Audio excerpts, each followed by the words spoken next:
الأنبياء والمرسلين وعلى آله وصحبه أجمعين. قال ربنا اشرح لنا صدورنا ويسر أمورنا واحلل عقدة من ألسنتنا يفقه أقوالنا. قال الله تعالى في القرآن العظيم: تبارك الذي بيده الملك وهو على كل شيء قدير.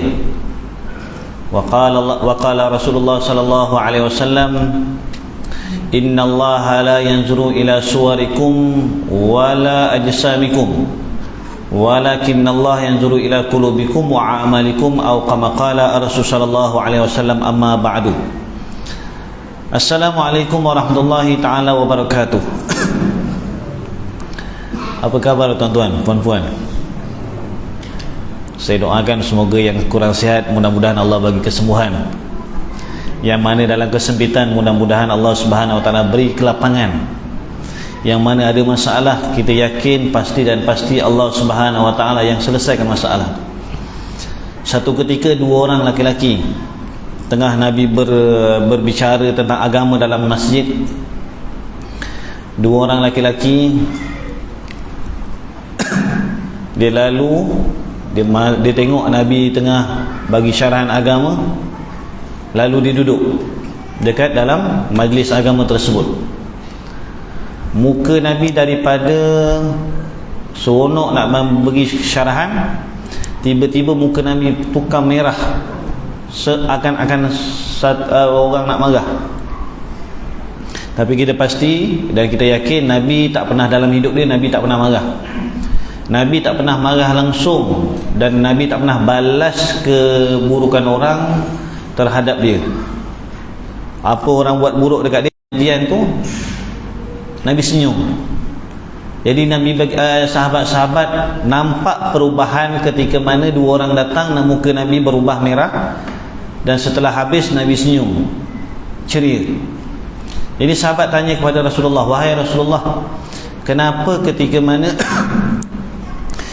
mana kamu tengah memberi syarahan tadi, dua orang datang duduk, muka kamu bertukar merah, seolah-olah kamu marah, dan setelah habis kamu senyum? Nabi bagi tahu sesungguhnya dua orang datang tadi tu, dia datang dalam keadaan banyak masalah dan banyak dosa. Setelah dia duduk dekat majlis yang mana majlis yang ada cerita tentang Allah dan Rasulullah, Allah hapuskan dosa-dosa dia orang, dan Allah mudahkan segala apa yang dia orang nak. Jadi antara jadi tuan-tuan, sebab itulah kita dianjurkan untuk doakan. Sesiapa sahaja yang ada masalah, datang majlis ilmu. Datang majlis ilmu. Ada masalah, datang majlis ilmu. Satu perkara musibah yang besar kalau hati kita dah ditutup oleh Allah Subhanahu wa taala dan tak nak dengar nasihat. Dengan syarahan dah tak nak, hati tu dah gelap. Semua masalah kita yakin, semua manfaat, semua mudarat, semua masalah, semua datang daripada Allah Subhanahu wa taala. Dan yang selesaikan bukan saya, bukan tuan-tuan. Tuan-tuan, saya tak mampu nak selesaikan masalah. Yang boleh selesaikan masalah, yakin pasti dan pasti Allah sahaja. Air yang ada depan saya tak dapat menghilangkan dahaga dekat ketika mana saya minum. Tetapi yang dapat hilangkan dahaga saya siapa? Allah. Itu yakin, keyakinan kita. Duit yang ada dekat dalam kocek saya ni tak mampu nak ubah sesuatu perkara. Saya tak boleh nak beli apa-apa. Saya tak mampu nak hidangkan apa-apa, kecuali yang menghidangkan, yang mencukupkan hanyalah Allah Subhanahu wa taala. Itulah tauhid yang patut kita pegangi. Siapa bagi rezeki ni? Kita ajar anak kan, siapa bagi rezeki? Ayah bagi. Siapa beli ni? Abah beli. Allah bagi rezeki. Siapa bagi sedap? Allah bagi sedap. Jadi ada masalah, duduk dekat majlis ilmu. Duduk dekat majlis ilmu. So, tuan-tuan jangan risau. Dalam manusia ni, dua benda je manusia tak suka. Kalau kata majlis ilmu tak suka, bohong. Dua benda sahaja yang manusia tak suka dalam hidup. Yang pertama, sakit. Manusia tak suka. Siapa manusia suka sakit? Bagi tahu saya. Saya sukalah sakit. Kenapa suka sakit? Ada banyak MC dapat banyak MC, gaji jalan, gaji penuh. Tak ada manusia yang suka sakit. Yang kedua manusia tak suka ialah sikit harta. Sikit harta dia. Kalau cuti-cuti nak berjalan-jalan, kan, nak pergi kondangan mungkin ni nonggono, kalau orang Jawa cakap lah, ada nak mampir mungkin ni nonggono, ada merongkol. Orang Jawa ada, orang sini orang Jawa ada merongkol. Merongkol apa merongkol? Kondangan, kenduri. Jadi tuan-tuan bukan oleh Allah Subhanahu Wa Taala, apa sahaja ke dalam kehidupan kita kena rujuk pada Allah Subhanahu Wa Taala. Imam dan khatib biasa cakap dalam khutbah dia,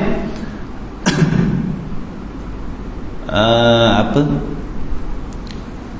Allahumma shalli ala Muhammad. Ketika mana kamu bertelagah, bergaduh, kembalilah kepada Allah wa Rasuluhu. Kembali kepada Allah dan Rasul.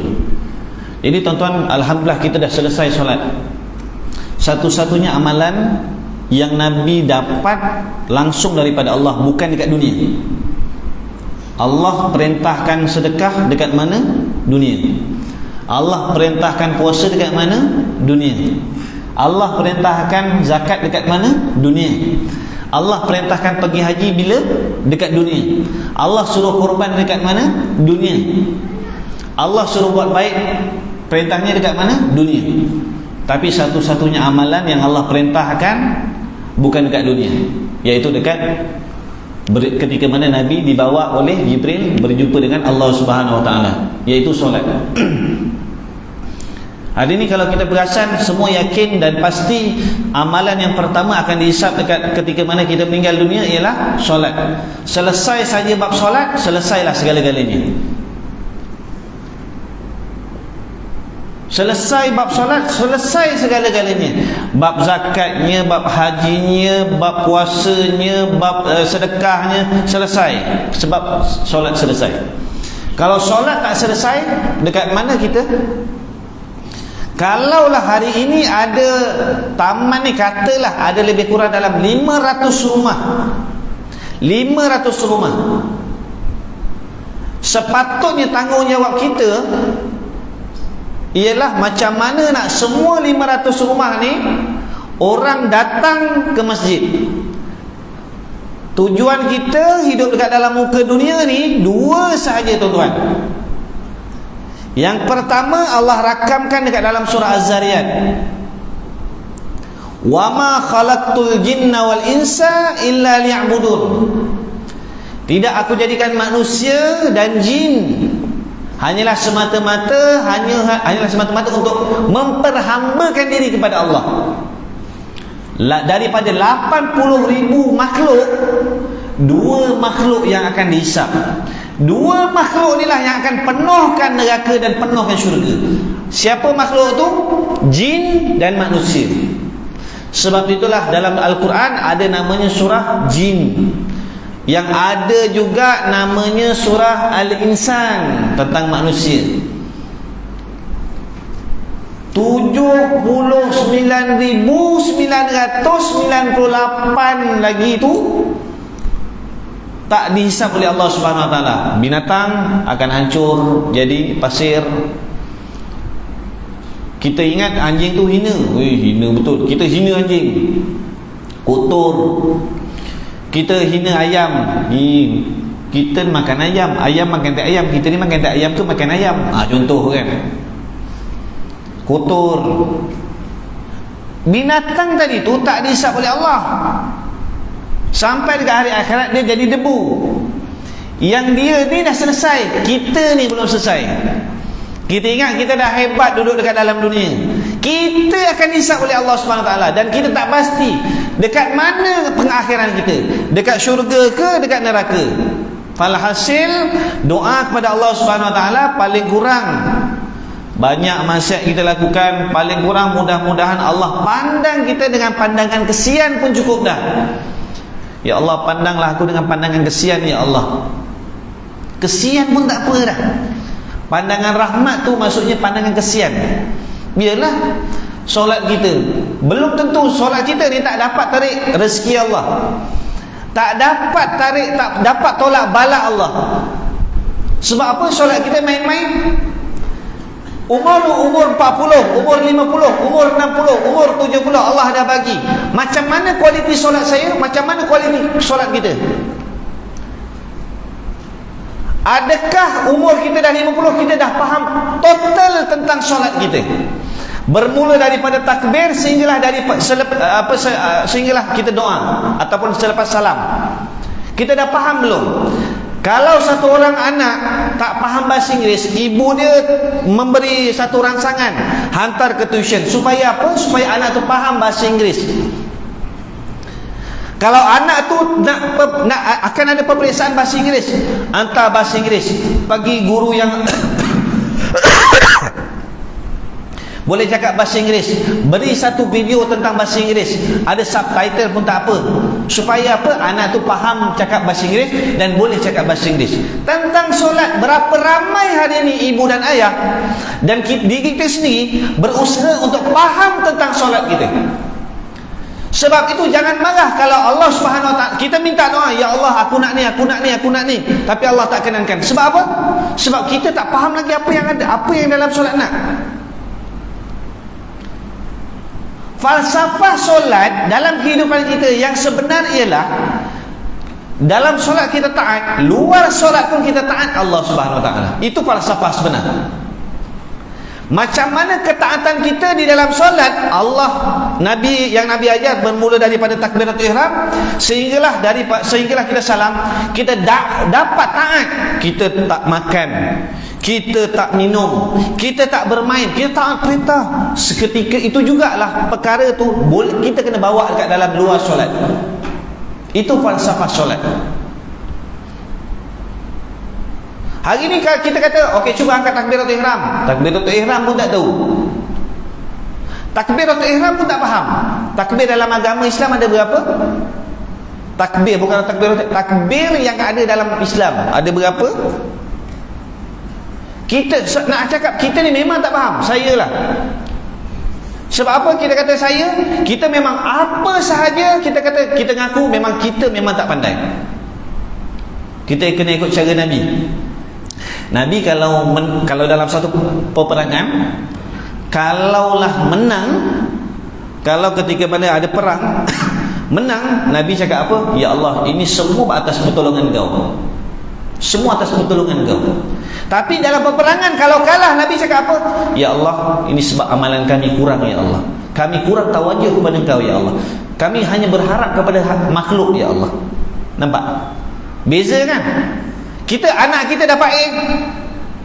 Contohlah, katalah SPM 8A. Alhamdulillah anak dapat 8A. Ayah kata, alhamdulillah, tak sia-sia ayah hantar awak. Nak nama. Sedangkan apa saja kemuliaan kita kena kembalikan kepada Allah Subhanahu Wa Taala, sebab Allah yang mulia. Allahu akram. Allah yang sangat mulia. Yang kita ni tak ada apa-apa. Sangat hina. Sebab tu kita dalam solat, daripada diri kadang-kadang rokok, kadang-kadang sujud, daripada diri tegak tu terbalik-terbalik kita. Nak kata kita tak ada apa-apa tuan-tuan. Ini semua perintah saja. Sebab kita tak faham apa yang dalam solat kita nak.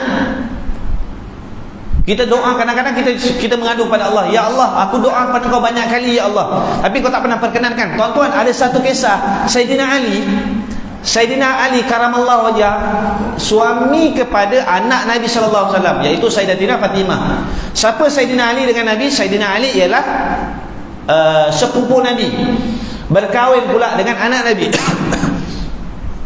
Sayyidina Ali bagi tahu, kalaulah Allah perkenankan doaku, aku hanya bersyukur satu kali. Saya ulang balik. Kalau Sayyidina Ali bagi tahu, ya Allah, kalau Engkau perkenankan apa yang aku minta, aku hanya bersyukur dengan Kau satu kali. Kalaulah aku doa, Engkau tidak perkenankan, aku bersyukur pada Engkau 10 kali. Tuan-tuan faham apa dengan ayat ni? Falsafah Sayyidina Ali. Zaman sahabat, Nabi bagi tahu kunci ilmu tu ada kat Sayyidina Ali. Rupanya Sayyidina Ali bagi tahu, ya Allah, kalau kau perkenankan apa yang aku minta, aku tak tahu benda ni baik ke tidak untuk aku. Tapi alhamdulillah kau dah bagi padaku, satu syukur. Ya Allah, engkau tak perkenankan perkara yang aku minta ni Allah. Ini semua sebab ini memang kau yang nak. Engkau memang tak bagi kat aku dan kau tahu benda ni baik ataupun tak baik untuk aku. Dan kau, ini sebab engkau yang nak. Engkau nak benda tu tak dapat kat aku. Aku lebih syukur pada engkau, lebih 10 kali. Kita beza kan? Dah ada rumah nak kereta. Dah ada kereta nak rumah lagi. Dah ada rumah nak kereta balik. Dah ada bini yang pertama, bini yang kedua. Tak cukup bini kedua, bini ketiga. Daripada Selangor sampai ke Perlis. Daripada Perlis masuk Sokla, Sokla pergi ke Danau. Sebab apa? Nak sahkan benda tu, perkahwinan. Sifat manusia kat dalam dunia ni tuan-tuan, cepat bosan. Awal tahun spok rem kereta warna hitam, bulan 3 nak warna biru. Sebab apa? Tengok orang lain ni macam cantik pula, nak tukar warna biru. Sebab apa? Sifat tak pernah cukup. Time raya nak tukar balik lah warna hijau, macam cantik pula warna hijau.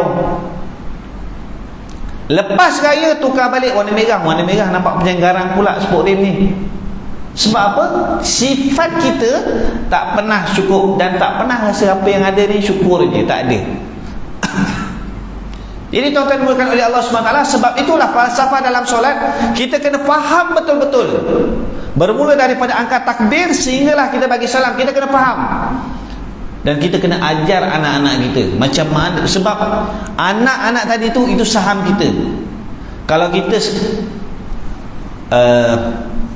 saya boleh, kalau perkara ni kita belum buat, saya mohon kita buat. Kalaulah anak, kalau sekarang umur kita 70, anak kita umur 50, kalau anak kita belum solat, kita tegur dia. Anak kita tak solat, kita tegur dia tuan-tuan.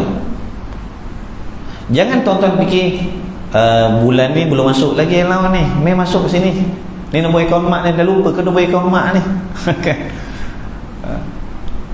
Tuan-tuan, kalau anak umur 50, kalaulah anak kita tadi tu dah ada cucu, yang kita ni dah ada cicit, kalau anak kita tak solat, kita kena tegur tuan-tuan. Tuan-tuan nak bangga dengan anak-anak berikan kereta kat kita, ataupun tuan-tuan nak bangga anak tu mampu bangun solat subuh berjemaah dengan imam? Kalau saya tengok zaman sekarang ni, ramai ibu ayah yang mana seronok time cuti anak-anaknya bawa cuti. Bagus. Anak-anak bawa cuti tu satu perkara yang bagus. Jangan ditinggalkan, teruskan buat. Teruskan buat. Tapi sampai waktu solat, ayah kena pesan, dah waktu solat, nanti dulu stop sekejap, main-main tu solat. Kenapa kita solat sendiri-sendiri je? Kenapa kita solat sendiri-sendiri? Sedangkan kita hari-hari doa, ya Allah masukkanlah syurga, aku nak masuk syurga, ya Allah masukkanlah isteri aku syurga, masukkanlah anak-anak aku dalam syurga, masukkanlah cucu aku dalam syurga. Tetapi buat amalan seorang-seorang. Perasan ke tak perasan? Contohlah benda paling mudah sekarang waktu maghrib. Berapa ramai anak-anak muda yang masih tak tutup lagi TV, nak habiskan cerita Melayu, tak habis lagi tengok cerita Korea, tak habis lagi tengok cerita sinetron, tak habis lagi. Kita tengok, kita toleh kiri dan kanan kita. Berapa ramai anak muda yang ada dekat dalam surau, anak muda yang ada dekat dalam masjid. Ini semua yang ada kat depan saya, semua lebih kurang macam saya. Saluran satu je kita ni. Saluran satu ni saluran apa? Alah, yang dulu TV kalau tak nampak saya ketuk sikit, bang ada, baru ada. Saluran satu dua dulu. Kan budak-budak zaman sekarang new school, kita old school. Kita dulu TV kan, dulu kan kita ada TV kan. TV kalau tak nak bukanya kena buka dia punya dia punya apa, body dia dululah, buka ataupun buka tu. Lepas tu tunggu, panaskan dulu, panaskan dulu. Nampak macam semut bergerak aja kan. Dah cukup semut bergerak 5 minit, baru ada. Buka TV 1. Tengok berita. Nak tukar, bangun, tukar. Ketek. TV 2. Boring lah.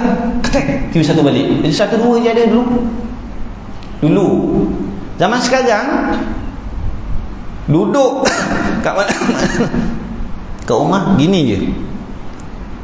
TV 1 ada, 2 ada, 3 ada, Astro ada, Awani ada, Astro Oasis ada, Prima ada, Ria ada, semua Astro sampai 900 back kepada 101 lah. Tak ada cerita lah. Tak ada cerita. Kau tahu tak, dulu abah ni dapat TV 2 pun dah syukur lah tau. Kartun kancil tu, kancil dengan buaya, itulah hiburan. Dah habis cerita tu, main kayu, main batu kat luar. Itu je lah hiburan.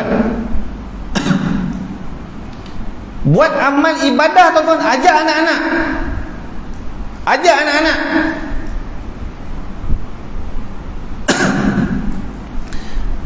Kalau orang tua dulu kan pesan, abah nak biar awak menangis waktu kecil, jangan abah menangis waktu awak dah besar.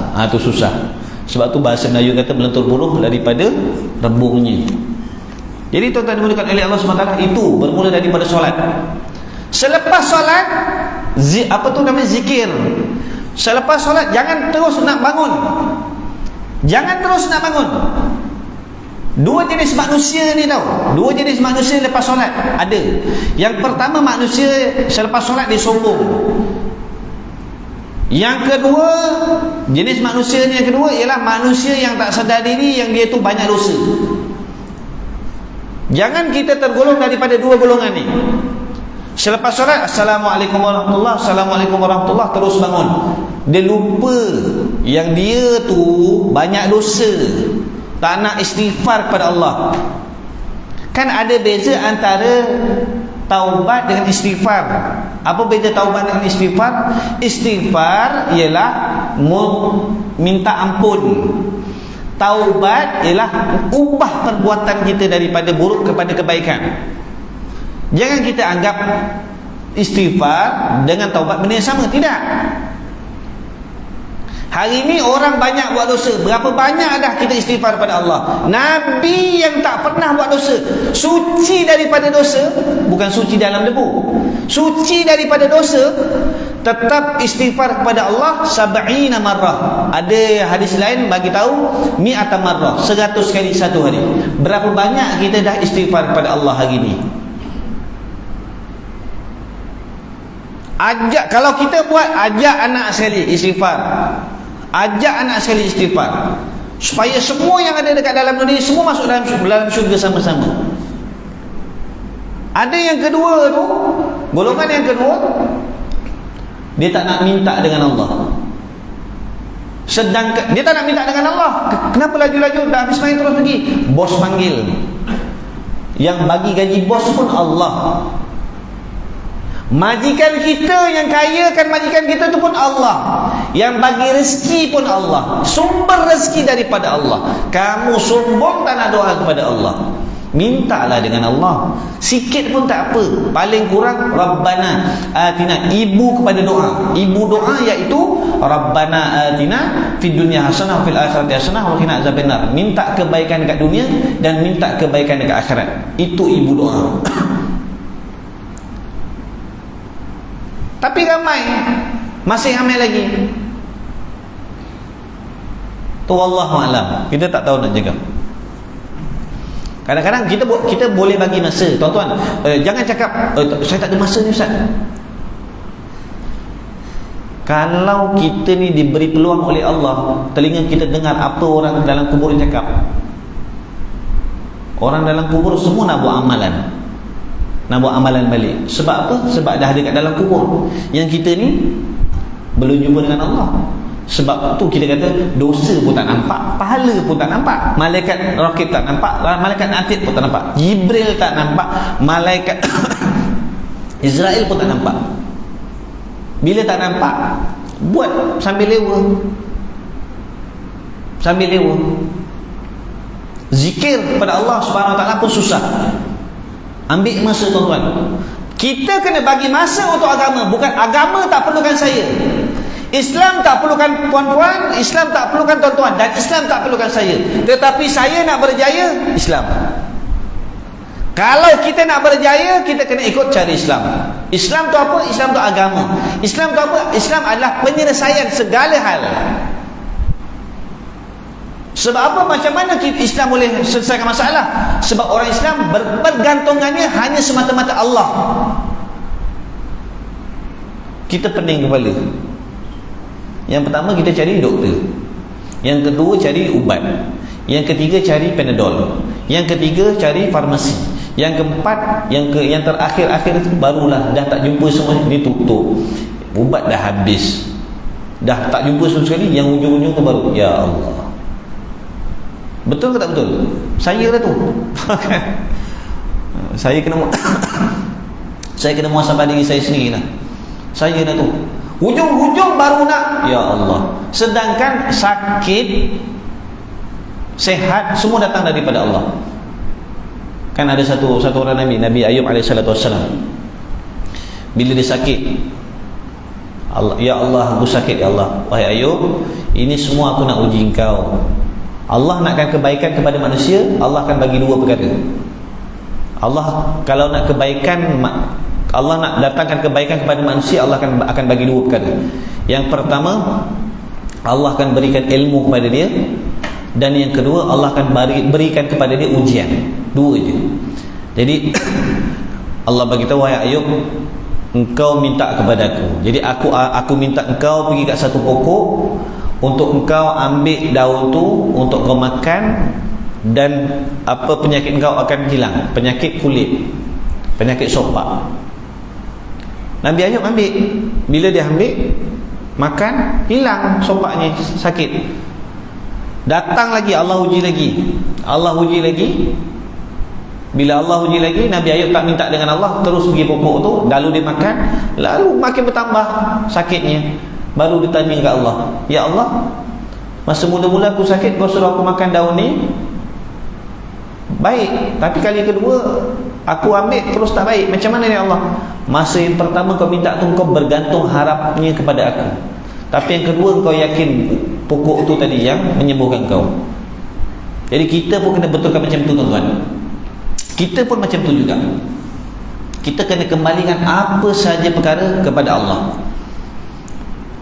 Perkataan inna lillahi wa inna ilaihi raji'un bukan untuk orang yang mati saja, tuan-tuan.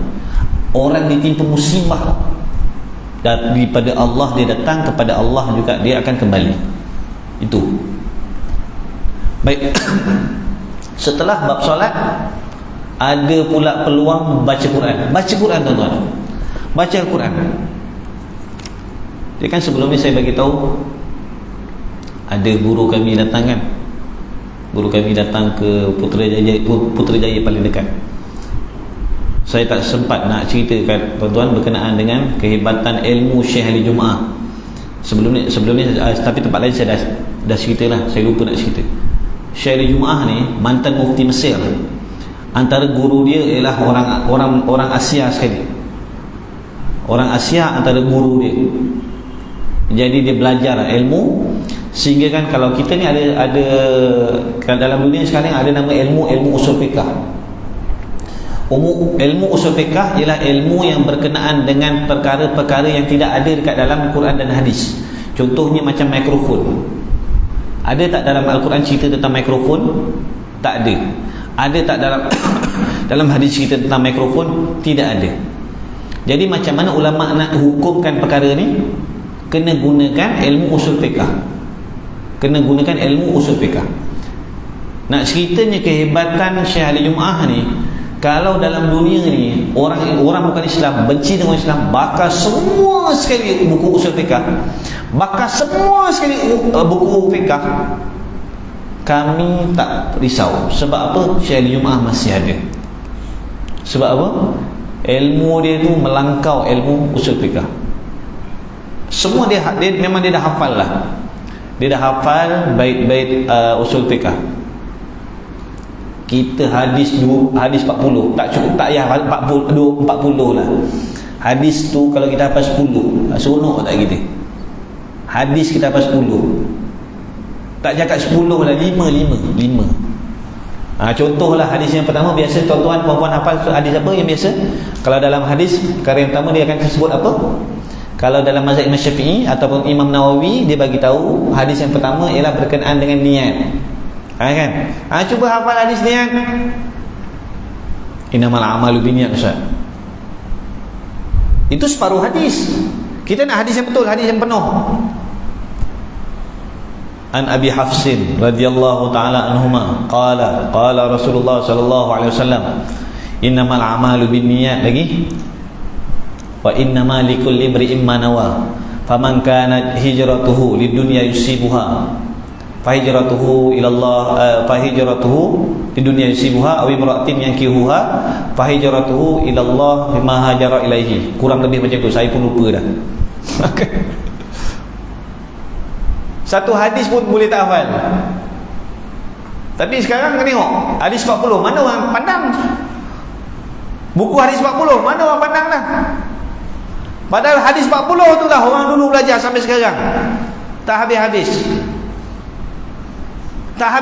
Hadis 40. Kita nak belajar, kita kena belajar ilmu yang tinggi sikit lah.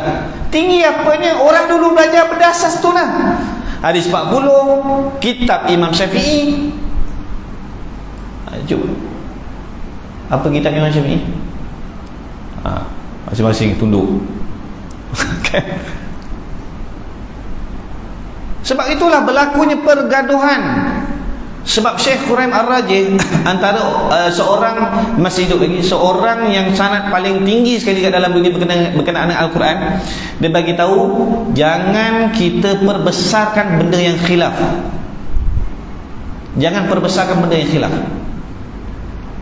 Ada kita bagi tahu contoh, kita bagi tahu Al-Habib Umar bin Salim Al-Hafiz adalah keturunan Nabi sallallahu alaihi wasallam yang ke-30 lebih, kurang 36, 38, kurang lebih macam tu. Ada orang tak setuju. Betul kan? Ada orang tak setuju kan? Mana ada apa tu namanya keturunan Nabi macam ni. Habis kamu nak keturunan Nabi macam mana?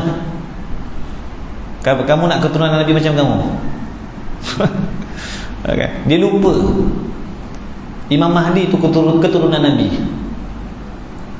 Macam mana nak jumpa Imam Mahdi? Yang kita kena jaga susul jalur. Kat dalam dunia ni ada orang yang jaga susul jalur Nabi sallallahu alaihi wasallam. Jaga silsilah.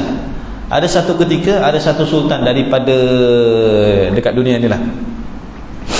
Dia nak minta nama dia dimasukkan kat dalam silsilah keturunan Nabi. Orang tak boleh bagi. Sebab dia kata, aku boleh bagi berapa harta yang kau nak.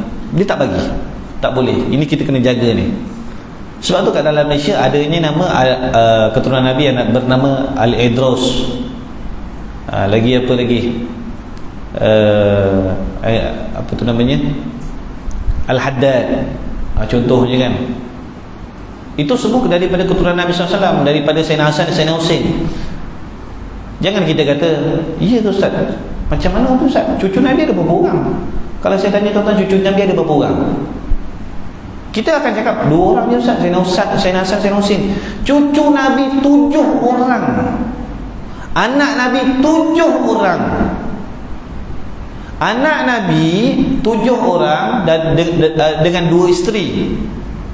Sayyidatina Khadijah dan juga Sayyidatina Maryah Al-Qibtiyah. Cucu Nabi daripada 3 orang anak dia. Yang paling ramai ialah Sayyidatina Fatimah. Tentang Nabi kita pun kita tak selesai lagi tuan-tuan. Tak selesai lagi. Tapi ada juga orang yang tak setuju dengan Habib-Habib yang datang. Dunia mengiktiraf satu ketika Syekh Ali Jumaah mengajar dekat Masjid Al-Azhar kat Mesir sana. Tengah mengajar dan datang Habib Umar. Habib Umar datang nak dengar syarahan daripada Syekh Ali Jumaah. Apa Syekh Ali Jumaah bagi tahu? Syekh Ali Jumaah mengiktiraf telah datang kepada kita satu orang wali daripada wali Allah Subhanahu Wa Taala.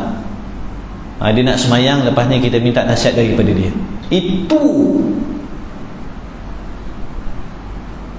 Itu barulah amalan yang baik. Ini Habib datang, dia bagi tahu ada sebab memang kita tak boleh taksub dengan seseorang. Sebab Nabi bagi tahu allimu auladakum bisalasa. Ajarkan anak kamu dengan 3 perkara. Yang pertama, hubbun Nabi. Belajar, kenal dan cinta Nabi.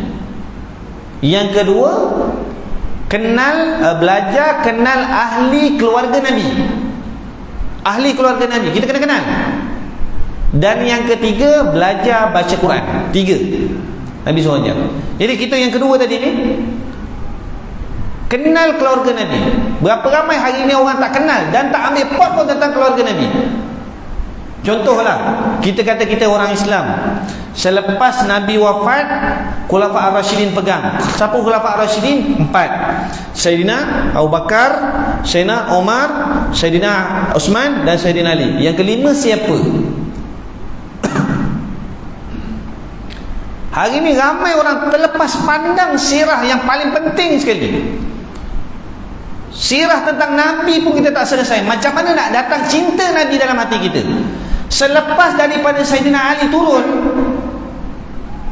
yang pegang ialah Sayyidina Hasan. Sayyidina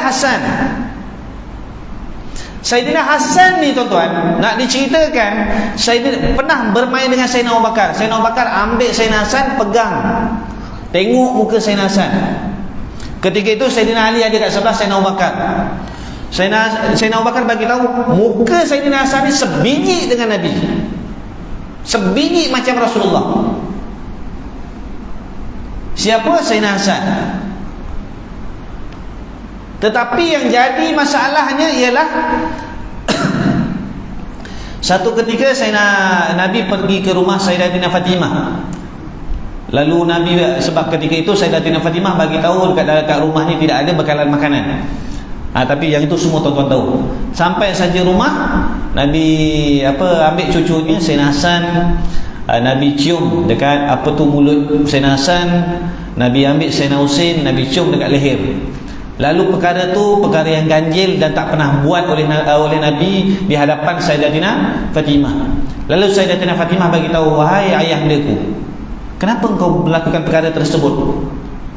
Apa yang Rasulullah jawab? Wahai anakku, sesungguhnya Hasan ini matinya dia akan diracun, dan Husain ni aku cium dekat lehernya, matinya dia nanti dalam keadaan dipancung oleh orang. Seorang ibu ketika itu, kalau kita seorang ibu, kita fikir apa? Kita akan cakap, wahai Rasulullah, setiap Nabi itu dibekalkan satu doa. Doa itu pasti dan pasti mustajab, dan Allah tak akan tolak. Kau doalah kepada Allah supaya jaga cucu-cucu kau. Tuan-tuan rasa Nabi jawab apa? Wahai Fatimah, aku tak akan gunakan doa ni untuk cucu aku. Siapa Sayyidina Hasan, siapa Sayyidina Husain? Sayyidina Hasan, Sayyidina Husain ni antara cucu Nabi yang Nabi sayang. Satu ketika Nabi pernah duduk dekat dalam satu mimbar, Nabi tengah bagi syarahan. Sayyidina Hasan, Sayyidina Husain main ridak Nabi. Selendang Nabi tu Sayyidina Hasan, Sayyidina Husain main. Sampai satu ketika Nabi nampak macam seakan-akan Sayyidina Hasan, Sayyidina Husain mengganggu orang lain. Nabi turun daripada mimbar, Nabi ambil anak cucu dia ni, ambil cium. Marah tak? Tak marah. Dia ambil, dia cium, dia angkat Sayyidina Hasan, Sayyidina Husain, bawa pergi rumah Sayyidatina Fatimah. Balik semula dekat mimbar, Nabi bagi tahu, sesungguhnya inna auladakum wa amwalakum fitnah. Sesungguhnya harta anak-anak itu semua fitnah, itu semua ujian. Perkara tersebut menjadikan satu orang jumpa Nabi selepas daripada khutbah. Wahai Rasulullah, macam gitu ke kau layan cucu-cucu kau? Macam gitu. Engkau cium dia. Aku sendiri ada cucu, aku tak pernah angkat langsung cucu aku. Anak aku pun aku tak pernah angkat. Aku tak pernah bermain dengan anak aku. Nabi cakap apa? Man la yarham la yurham. Kalau kamu tak sayang dia orang, kamu jangan marah kalau orang tak sayang kepada kamu. Man la yarham la yurham. Kan? Itu jadi Sayyidina Hasan. Wahai ayahanda, kau gunakanlah doa. Wahai Sayyidatina Fatimah, doa ni aku simpan dan aku akan gunakan dekat hari akhirat nanti untuk aku minta Allah supaya semua umat aku ni masuk syurga dulu sebelum umat-umat yang lain. Siapa umat Nabi? Saya, puan-puan, tuan-tuan. Pernah tak kita lahir kat sini kita minta, ya Allah jadikan saya umat Nabi sallallahu alaihi wasallam? Tak pernah. Berapa banyak hari ini kita dah menangis untuk Nabi sallallahu alaihi wasallam. Selepas solat kita kena ada dua sifat. Yang pertama sifat takut, yang kedua sifat mengharap. Takut apa? Takut kita punya solat ni tak diterima oleh Allah. Yang kedua mengharap kepada Allah supaya amalan kita ini diterima oleh Allah Subhanahu Wa Taala. Dua sifat. Apa sahaja perbuatan agama yang kita buat kena ada dua sifat, iaitu mengharap dan takut. Puasa kita pun sama juga. Lepas kita nak puasa, mudah-mudahan Allah pandanglah kita dengan kesian, harap. Takut juga ni. Betul aku ni takut juga cakap ni, takut tak kena kan, takut terbatal puasa. Nak jaga perkara-perkara ni bukan mudah. Tapi Nabi tuan-tuan sehingga matinya dia, sehingga dia punya akhir hayatnya ceritakan tentang umat aku, nak cakap rindunya. Tapi umat Nabi kita tengok, kita lebihkan keluarga Nabi, dia kata ni bid'ah. Tuan-tuan pernah dengar kan? Nabi tak ajar kita untuk kita lebihkan Nabi. Bukan kita lebihkan Nabi, cuma kita bagi laluan azan dulu. Nanti kita sambung balik.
Hadirin hadirat yang dimuliakan oleh Allah Subhanahu Wa Taala, kita sambung sikit berkenaan dengan tentang Nabi. Kalau kita nak belajar tentang Nabi, lima perkara kita kena tahu, dan lima jenis buku yang kita kena baca. Kalau satu buku kita tak selesai, memang kita takkan kenal Nabi. Sebab tu kita cakap beruntung tuan-tuan. Tuba summa tuba. 9 kali tahu Nabi pernah cakap, beruntunglah orang yang jadi umat Nabi SAW. Yang pertama, kalau kita nak belajar tentang Nabi ni, kita kena belajar yang pertama tentang Syama'il Muhammadiyah, kesempurnaan Nabi, daripada rambut Nabi sampailah ke kaki Nabi. Tuan-tuan perasan kan, hari ni ada satu golongan yang membida'ahkan tentang Nabi. Kita lebihkan Nabi. Kenapa? Salah ke kita lebihkan Nabi? Ayat yang kedua dalam surah Al-Mulk, Allazi khalaqal mauta wal hayata liyabluwakum ayyukum ahsanu amala. Ayyukum ahsanu amala, bukan aksaru amala. Amalan yang terbaik. Ahsanu amala, sebaik-baik amalan, bukan aksaru amala, sebanyak-banyak amalan. Nak jadikan amalan kita baik, dua je sifat dia. Dua sifat amalan yang Allah Subhanahu Wa Taala akan terima. Yang pertama, mestilah sifat amalan kita tadi tu ikhlas kerana Allah, tidak kerana habuan, tidak kerana wang ringgit, tidak kerana harta dunia, tidak, kerana Allah semata-mata. Yang kedua, nak amalan kita diterima oleh Allah Subhanahu Wa Taala, mestilah mengikut apa yang telah Nabi SAW tunjukkan. Itu. Kita kata Nabi pakai serban. Ya, Nabi pakai serban. Ada pula yang cakap ini ini cara-cara orang-orang Arab, kata. Apa masalahnya? Ya, Nabi memang orang Arab. Memang Nabi pakai serban.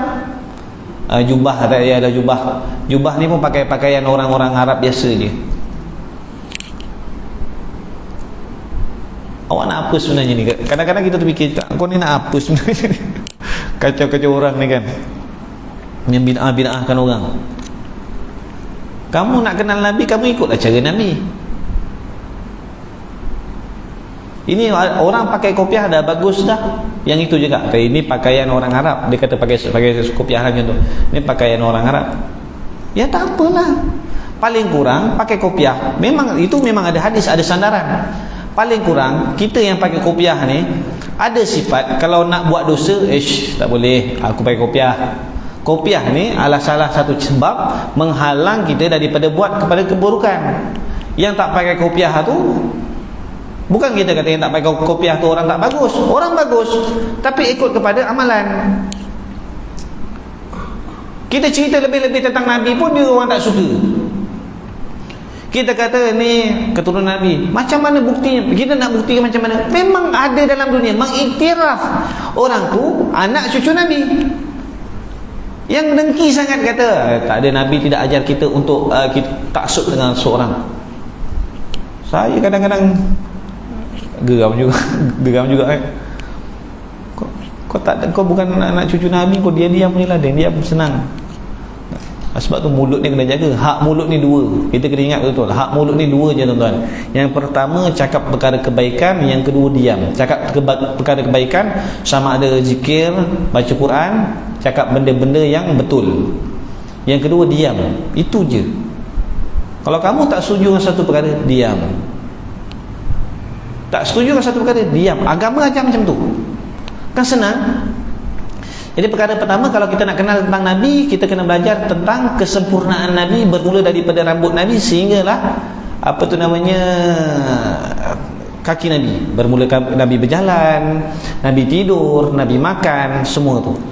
Yang kedua, nak belajar tentang Nabi, kita kena belajar apa khasais an-nubuwah, keistimewaan Nabi. Kan? Nabi pernah ubatkan orang dengan air, dan kita ambil wasilah. Kan, mudah-mudahan aku buat ni macam Nabi jugalah. Tapi kita baca betul-betul lah, baca kuat-kuat sikit baru orang dengar. Contohlah kita baca doa Bismillahirrahmanirrahim, Allahu la ilaha illallah, baca, lepas tu ambus bagi kat orang, tak apalah. Sebab Nabi pernah orang buta, Nabi guna air liur, Nabi sapu, orang tu nampak. Tuan-tuan jangan buat sekarang, tuan-tuan jangan buat. Orang lari, marah, tambah buta. Contoh. Yang ketiga, dalailun nubuwah, bukti-bukti kenabian, bukti-bukti yang Nabi itu seorang Nabi, yang kita dah belajar. Awan ikut Nabi, ada cop dekat belakang Nabi, Nabi ada satu cop akhir zaman, kan? Itu dekat dalam kitab Injil pun ada tulis, ada ceritakan, tetap dalam kitab apa Taurat pun ada diceritakan tentang Nabi akhir zaman. Tapi itulah macam mana orang boleh dengki, tak suka dengar cerita tentang Nabi. Saya pelik betul. Tapi tak pelik lah, kat dalam dunia ni, kita ni kalau sifat dengki tu normal lah. Orang sekarang tak tahu nak cakap. Kalau tak dengki tu bukan manusia, bahasa mudah ni dah sekarang. Dengki betul. Cerita tentang Nabi, dengan Nabi pun nak dengki. Wallahualam. Yang keempat, sirah Nabi. Sirah 3S yang penting, yang antaranya sirah tadi, sirah, surah, sarirah, tentang Nabi. Dan yang kelima ialah sirah Nabi ni bermaksud daripada Nabi lahir sehinggalah Nabi wafat, tu sirah, perjalanan hidup Nabi. Dan yang kelima ialah fiqhus sirah. Fiqhus sirah ialah apa hukum hakam yang Nabi bolehkan, Nabi tak bolehkan. Contoh, sekarang kita nak masuk dalam bulan Korban, Zulhijjah. Apa fiqhus sirah yang ada kat situ? Contohlah, kita kata, boleh tak kita sembelih kuda sebagai binatang korban? Boleh ke tidak? Itu fiqh tu. Kita boleh makan kuda ke? Contoh, dah persoalan pula kan. Contohlah paling mudah, sekarang kita dalam bulan Zulkaidah. Apa peristiwa yang ada kat dalam bulan Zulkaidah? Bulan Zulkaidah, apa yang ada peristiwa? Ada 4 peristiwa yang paling besar dalam bulan Zulkaidah.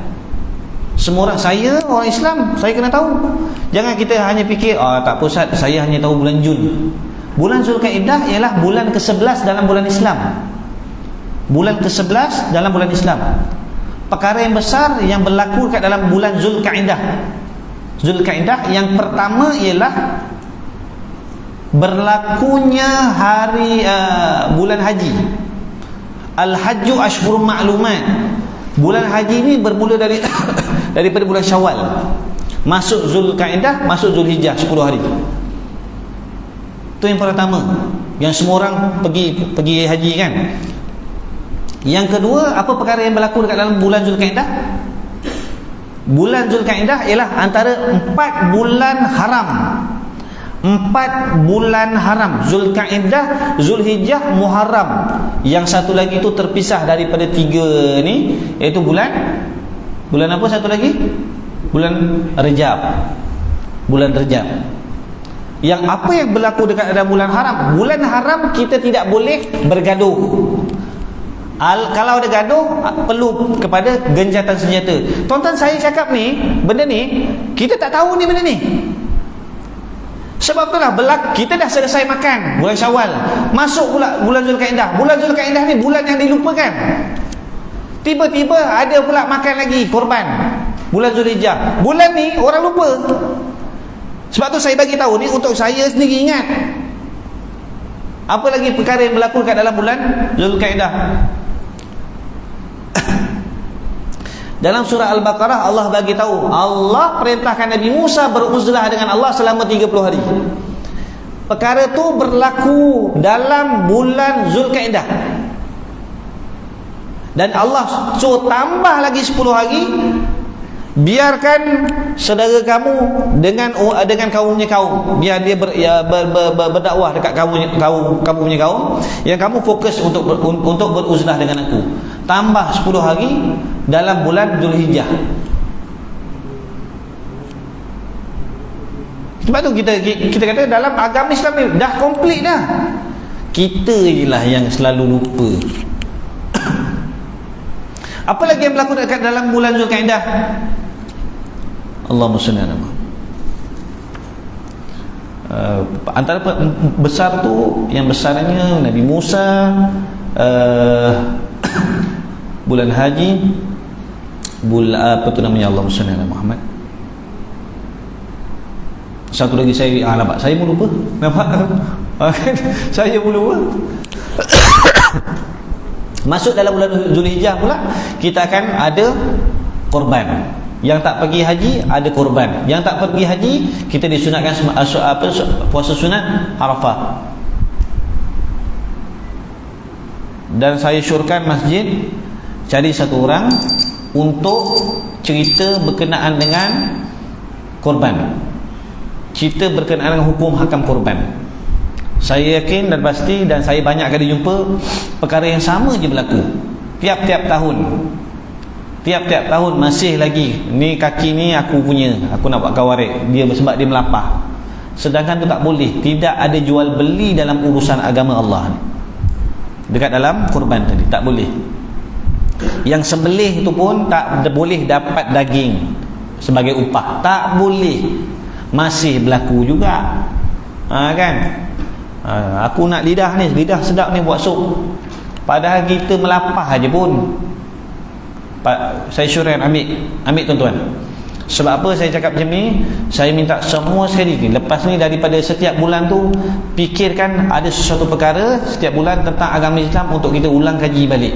Sebab kita ni sentiasa lupa tentang agama. Saya lah khususnya memang banyak lupa tentang agama. Sedangkan agama dah selesai dah. Sehingga kan Nabi sendiri bagi tahu dekat dalam satu hadis, dekat ketika mana Hajatul Wada, wahai sahabat-sahabatku 124,000 ni yang ada kat depan Nabi, aku nak tanya kamu semua ni, aku ni dah sampaikan agama kepada kamu belum? Tuan-tuan, sahabat nak jawab apa? Nabi tak makan pun sebab sahabat-sahabat. Nabi tak tidur pun sebab sahabat-sahabat. Nabi sakit pun sebab sahabat-sahabat. Nabi bertumpah darah pun sebab sahabat-sahabat. Bukan sebab sahabat saya, sebab saya dan sebab tuan-tuan. Dah sampaikan agama kepada kamu ke belum? Hari ini agama diperkotak-katikkan. Kalau dulu Nabi sampai berperang orang kalau kacau orang perempuan.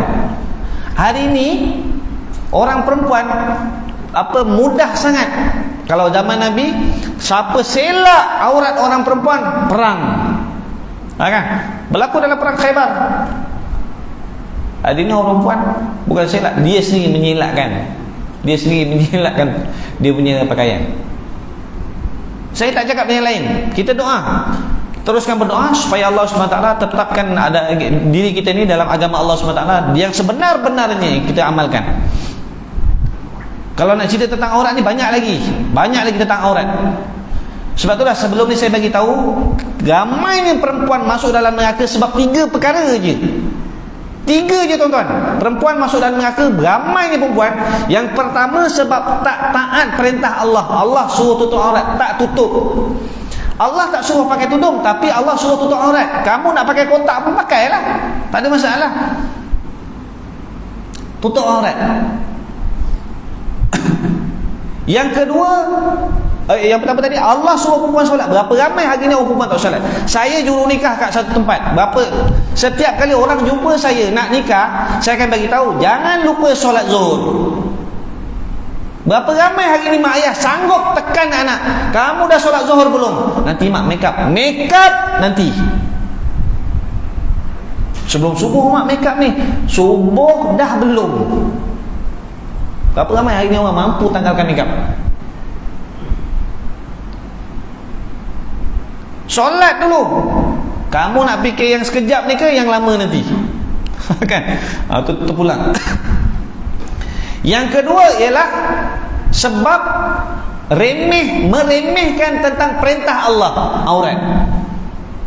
Meremehkan tentang perintah Allah.